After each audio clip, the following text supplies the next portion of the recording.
Hello friends, स्वागत है आप सभी का हमारे चैनल क्विक स्टडी में। मैं कुमार बेस्ट। इस वीडियो के माध्यम से दोस्तों आपके यहाँ पर सामान्य विज्ञान के महत्वपूर्ण क्वेश्चन को कराऊंगा दोस्तों, जो आपको बहुत ही महत्वपूर्ण क्वेश्चन मिलेंगे। ये आपके बार बार एग्जाम में आते हैं दोस्तों, उनको आप तैयार कर लेंगे। तो आइए शुरू करते हैं दोस्तों, आराम से आप इनको सुनिएगा। और देखिए दोस्तों, यदि आपने हमारे चैनल को सब्सक्राइब नहीं किया अभी तक तो प्लीज़ हमारे चैनल को सब्सक्राइब कीजिए और बेल आइकन को दबाना मत भूलिएगा दोस्तों, हमारी वीडियो को प्रथम पाने के लिए, क्योंकि आपको रोज़ ही मिलते हैं दोस्तों एग्जाम के आधार पर नई नई वीडियो और नए नए टॉपिक। तो आइए शुरू करते हैं। देखिए पहला क्वेश्चन क्या है दोस्तों। यहाँ पर देखिए पहला क्वेश्चन क्या दिखता है, प्रकाश में ध्रुवण की घटना से यह सिद्ध होता है कि प्रकाश तरंग है। दोस्तों यहाँ पर देखिए प्रकाश में ध्रुवण का गुण आपने देखा होगा पाया जाता है, जबकि ध्वनि में नहीं पाया जाता। तो ये क्या दिखाता है दोस्तों, ध्रुवण का मतलब होता है पोलराइजेशन अर्थात निश्चितता। दोस्तों यहाँ पर देखिए जब प्रकाश सामान्यतः गमन करता है तो उसमें कोई यहाँ पर निश्चितता नहीं होती, अर्थात समान रूप से सभी दिशाओं में दोस्तों चलता है। इस प्रकार से आपने देखा होगा, इस प्रकार से गमन करता है। लेकिन जब आप देखते हैं कि एक टोरमेलिन की आप एक क्रिस्टल की दोस्तों एक प्लेट लेंगे और एक प्लेट यहाँ पर लेंगे, तो यहाँ से दोस्तों पहले वाले में अध्रुवित प्रकाश गुजारा जाता है, जो आपका सभी दिशाओं में समान रूप से चलता है। लेकिन जैसे इससे गुजरता है दोस्तों, इनकी दिशा जो है निश्चित हो जाती है, अर्थात इस तरह से चलने लगता है। तो इसको आप क्या कहेंगे दोस्तों, प्रकाश क्या हो गया, ध्रुवित हो गया, अर्थात दो दिशाओं में निश्चित हो गया। तो इसी को दोस्तों आप कहते हैं कि प्रकाश की जो तरंगे हैं वो किस प्रकार से गमन कर रही हैं, वो दोस्तों आपकी परपेंडिकुलरली अपने माध्यम के कंपन करती हैं, जो आपकी अनुप्रस्थ तरंगें कहलाती हैं। तो इस प्रकार से आपका सिद्ध होता है दोस्तों कि प्रकाश की किरणें जो हैं अनुप्रस्थ तरंगें होती हैं। तो यहाँ से आपका तरंग का गुण दिखाई देता है और साथ ही साथ दोस्तों आपका एक पार्टिकल का गुण भी होता है, उनके अंदर द्रव्य का गुण भी होता है। तो ये दोस्तों आपका तरंग और द्रव्य के गुण को दिखाता है, अर्थात प्रकाश की द्वैत प्रकृति को दोस्तों दिखाता है। तो ये आपका सही हो जाएगा। अगला क्वेश्चन देखिए दोस्तों, फैराडे का नियम किस प्रक्रिया से संबंधित है। फैराडे के दोस्तों आपने यहाँ पर देखिए दो नियम पढ़े होंगे विद्युत अपघट्य के। तो इनमें से कौन से किससे संबंधित आपको बताना है, गैसों की अभिक्रिया से या इलेक्ट्रोलाइसिस या गैसों का दाब या तापमान एवं दाब। ये दोस्तों यहाँ पर देखिए इलेक्ट्रोलाइसिस से संबंधित हो जाएगा। इलेक्ट्रोलाइसिस का मतलब होता है दोस्तों विद्युत अपघटन। विद्युत अपघटन के द्वारा क्या होता है दोस्तों, पदार्थ के जो रासायनिक अलग अलग पदार्थ होते हैं दोस्तों किसी सोल्यूशन में, उनको अलग अलग प्रकार से अपघटित किया जाता है। तो इसके लिए आपको दो नियम भी दिए गए हैं, उनको आप चाहें तो आप याद रख सकते हैं दोस्तों। अगला क्वेश्चन देखिए, साइक्लोट्रॉन किसको त्वरित करता है। पर यहाँ पर देखिए दोस्तों, साइक्लोट्रॉन एक बहुत ही अच्छा यंत्र है जो आवेशित कणों को अत्यधिक ऊंचाई तक त्वरित करता है दोस्तों, अर्थात उनको गतिमान करता है। और इसका आविष्कार किया था लॉरेंस ने। यहाँ पर देखिए आपका आयन को करेगा या फिर प्रोटॉन को करेगा या फिर आपका परमाणु को करेगा या फिर सभी।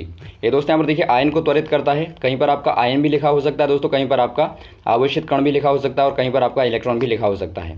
तो आपको याद रखना कि आपका आवेशित कणों को त्वरित करता है। अगला क्वेश्चन देखिए दोस्तों, एक नदी में चलता हुआ जहाज समुद्र में आता है, तब जहाज का तल क्या होगा, स्तर क्या होगा। अब देखिए दोस्तों, आपका समुद्र और यदि आप नदी के जल में देखेंगे तो किसका घनत्व ज़्यादा होता है, जो आपका समुद्र का जल होता है उसका ज़्यादा घनत्व होता है। तो घनत्व ज़्यादा होगा तो थोड़ा सा क्या हो जाएगा, थोड़ा नीचे आएगा या थोड़ा ऊपर जाएगा या पहले के जितना होगा या इनमें से कोई नहीं। ये दोस्तों यहाँ पर देखिए थोड़ा से पहले से दोस्तों थोड़ा सा ऊपर आ जाएगा, क्योंकि उसका जो घनत्व है वो बढ़ गया। वैसे ही आपका समुद्र से यदि नदी में जाता है दोस्तों तो थोड़ा सा तल आपका नीचे आ जाएगा। तो ये दोनों आप कॉन्सेप्ट याद रखेंगे। अगला क्वेश्चन देखिए दोस्तों, ऐसा ही पद्धति में लेंस की शक्ति का मात्रक आपको बार बार बताया जा चुका है, ये आपका डायोप्टर होता है। अगला क्वेश्चन यहाँ पर देखिए दोस्तों, मोटर गाड़ी में चालक के सामने कौन सा वाला दर्पण लगा रहता है, ये भी आपको बार बार बताया गया दोस्तों। पश्चिमगामी दृश्य को देखने के लिए जो आपका दर्पण लगा रहता है दोस्तों, वो आपका उत्तल दर्पण होता है, क्योंकि इसमें क्या होता है, इसमें दोस्तों जो आपका वस्तु का चित्र बनता है बहुत छोटा बनता है, वास्तविक बनता है। और साथ ही साथ इसमें आने वाली जो प्रकाश की किरणें हैं दोस्तों वो ज़्यादा होती हैं, क्योंकि ये आपका बाहर की ओर वक्रित होता है। अगला क्वेश्चन देखिए दोस्तों, कैमरे में किस प्रकार के लेंस का प्रयोग किया जाता है। कैमरा दोस्तों बिल्कुल हमारे आँख की तरह कार्य करता है, हमारे नेत्र को ही देख के दोस्तों कैमरे का आविष्कार हुआ है। तो इसमें क्या होगा, उत्तल ही होगा दोस्तों, क्योंकि हमारे नेत्र में भी आपका द्विउत्तल लेंस होता है। अगला क्वेश्चन देखिए, पूर्ण आंतरिक परावर्तन होता है जब प्रकाश जाता है। अब देखिए आपको पूर्ण आंतरिक परावर्तन के बारे में आपको बताया था दोस्तों, दो अलग अलग माध्यमों में जो प्रकाश जाता है। तो उसमें क्या होता है, पहला माध्यम आपका दोस्तों सघन होना चाहिए और दूसरा माध्यम आपका विरल होना चाहिए। अब इनमें देखिए वायु से जल में, वायु आपका सघन विरल है दोस्तों, जल आपका सघन है, यहाँ पर नहीं होगा। वैसे आपका वायु और कांच में भी आपका ये नहीं होगा, जल और कांच में ये भी आपका नहीं होगा। हीरे और कांच में, हीरा दोस्तों आपका देखिए कांच की तुलना में सघन है, तो सघन से विरल में जा रहा है, तो यहाँ पर दोस्तों पूर्ण आंतरिक परावर्तन हो जाएगा। तो ऑप्शन नंबर आपका डी वाला सही हो जाएगा। और पूर्ण आंतरिक परावर्तन में दोस्तों कोण जो है आपका, जो परावर्तित कोण है दोस्तों वो क्या होता है, वो आपका क्रांतिक कोण से ज़्यादा होता है।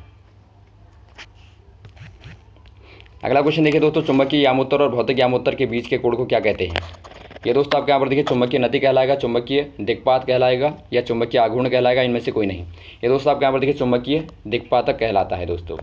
अगला क्वेश्चन यहाँ पर देखिए, विद्युत उत्पन्न करने के लिए कौन सी धातु का उपयोग किया जाता है। दोस्तों यहाँ पर देखिए, विद्युत को उत्पन्न करने के लिए हम धातु से यदि उत्पन्न करें तो कौन सी वाली धातु का इस्तेमाल करते हैं, यूरेनियम का, तांबे का, लोहे का या फिर सभी। ये दोस्तों हम यहाँ पर देखिए यूरेनियम का इस्तेमाल करते हैं। यूरेनियम आपका ऑप्शन नंबर ए वाला सही हो जाएगा, जो आपका दोस्तों ये दोस्तों आपका एक रेडियो सक्रिय तत्व होता है। अगला क्वेश्चन यहाँ पर देखिए, निम्न में से किसमें उच्चतम ऊर्जा होती है। दोस्तों यहाँ पर देखिए, जो आपका श्वेत प्रकाश होता है उसमें कौन से वाले वर्ण में अधिकतम ऊर्जा होती है आपको बताना है। लाल प्रकाश में, हरे प्रकाश में, नीले प्रकाश में या पीले प्रकाश में। ये दोस्तों यहाँ पर देखिए नीले प्रकाश में, ब्लू लाइट में दोस्तों आपकी ज़्यादा होती है, सर्वाधिक होती है। तो ऑप्शन नंबर आपका सी वाला सही हो जाएगा।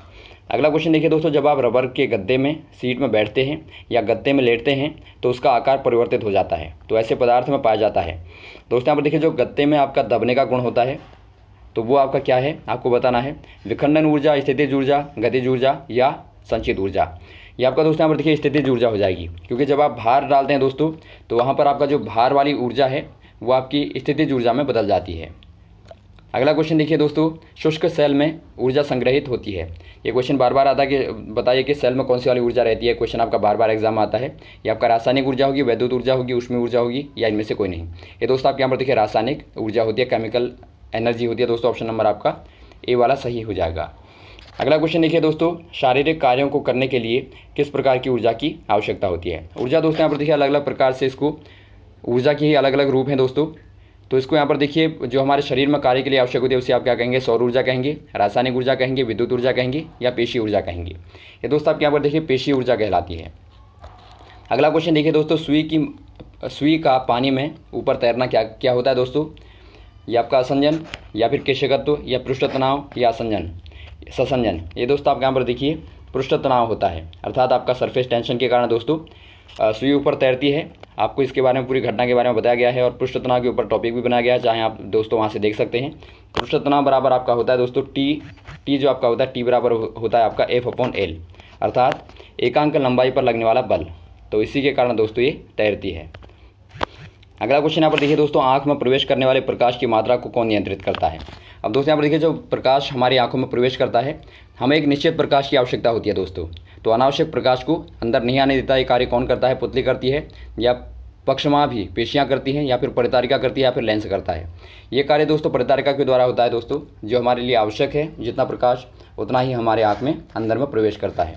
तो ऑप्शन नंबर आपका सी वाला सही हो जाएगा। अगला क्वेश्चन यहाँ पर देखिए दोस्तों, पोजिस्ट्रॉन की खोज किसने की है। पोजिस्ट्रॉन दोस्तों जिसमें एक पॉजिटिव अर्थात धनावेश होता है, इसकी खोज किसके द्वारा की गई आपको बताना है। एंडरसन के द्वारा, गैलीलियो के द्वारा, चैडविक के द्वारा, न्यूटन के द्वारा। ये दोस्तों यहाँ पर देखिए एंडरसन के द्वारा की गई। तो ऑप्शन नंबर आपका ए वाला सही हो जाएगा। अगला क्वेश्चन यहाँ पर देखिए दोस्तों, क्यूसेक से क्या मापा जाता है। क्यूसेक एक मात्रक का नाम है दोस्तों, इकाई का नाम है। इससे क्या मापा जाता है आपको बताना है। जल की गहराई को या जल की अशुद्धता को या फिर जल के बहाव को या जल की मात्रा को।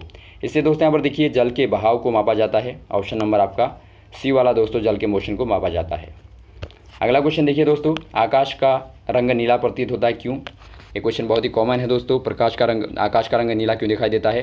प्रकीर्णन के कारण या अपवर्तन के कारण या विवर्तन के कारण या फिर परावर्तन के कारण।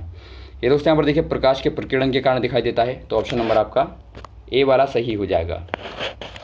अगला क्वेश्चन यहाँ पर देखिए दोस्तों, नाभिकीय रिएक्टर में भारी जल का इस्तेमाल किस रूप में किया जाता है। पता होगा दोस्तों, ड्यूटेरियम ऑक्साइड आपका होता है, D2O का भी फॉर्मूला आपका लिखने को आता है।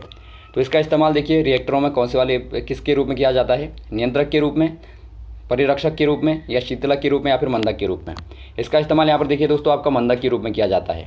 मंदक मतलब जब रिएक्शन होती है दोस्तों, यहाँ पर देखिए इसमें क्या होता है, चेन रिएक्शन होती है जो बार बार चलती रहती है। तो इसी को धीमा करने के लिए या रोकने के लिए दोस्तों मंदक के रूप में D2O अर्थात भारी जल का इस्तेमाल होता है। तो ये रहे दोस्तों आपके महत्वपूर्ण क्वेश्चन जो आपने यहाँ पर देखी। उम्मीद आपको अच्छे लगे होंगे। इनको आप तैयार कर लेंगे दोस्तों, और भी इस प्रकार के क्वेश्चन को आपको लगातार बताते रहेंगे। हमारे साथ भी बने रहेगा। थैंक्स। जय हिंद, जय भारत।